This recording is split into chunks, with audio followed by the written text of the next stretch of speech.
समझ लो एक बार देखो, आज हम कंप्यूटर का ब्लॉक डायग्राम पढ़ेंगे।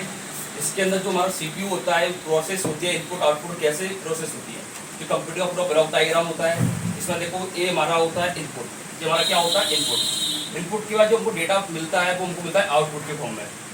सबसे पहले हम डेटा को क्या करते हैं, इनपुट। जैसे हमको कोई भी काम करना है, सबसे पहले हम उसको क्या कराते हैं, इनपुट कराते हैं। डेटा को इनपुट कैसे कराएंगे, जैसे हमारा कीबोर्ड होता है, माउस होता है हमारा, वो हमको इनपुट देता है। फिर इनपुट से डेटा हमको आउटपुट के रूप में प्रदान होता है। इनपुट क्या होता है, कंप्यूटर के द्वारा जो भी हम डेटा प्रोसेस कराते हैं उसको इनपुट कहते हैं। सबसे पहले हम इनपुट कराएंगे। इनपुट जो कराएंगे डेटा हमारा कहाँ जाएगा, सीपीयू के अंदर।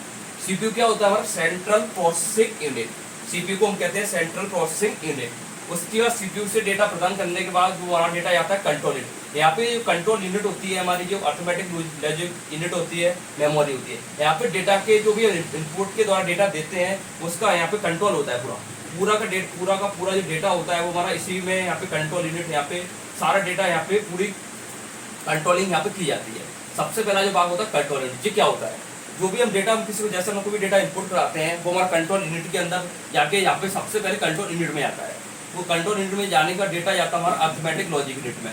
अर्थमेटिक लॉजिक यूनिट क्या होती है, जो मैथमेटिकली जो कैलकुलेशन होती है हमारी सारी, जो हमको निर्णय लेने का काम करता है हमारा, वो हमारा कौन करता है, arithmetic logic unit. Arithmetic logic unit के बाद जो डेटा आता है हमारा मेमोरी में जाता है। मेमोरी क्या होती है, मेमोरी हमारी एक स्मृति होती है जिसमें हमारा डेटा जाके स्टोर हो जाता है पूरा। फिर स्टोर हो जाने के बाद फाइनली जो हमको रिजल्ट मिलता है वो आउटपुट मिलता है।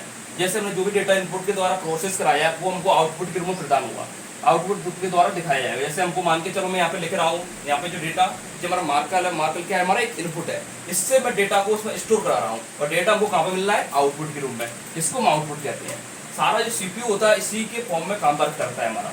सबसे पहले डेटा कंट्रोल यूनिट में जाएगा, कंट्रोल यूनिट में जाने के बाद अर्थमेटिक में जाएगा, अर्थमेटिक या मेमोरी में। फाइनली जो रिजल्ट मिलता है हमको वो आउटपुट के फॉर्म में मिलता है मेमोरी में। देखो सीपीयू क्या होता है, सेंट्रल प्रोसेसिंग यूनिट। एएलयू क्या होता है, अर्थमेटिक लॉजिक यूनिट। इसी फॉर्म में हमारा डेटा काम करता है।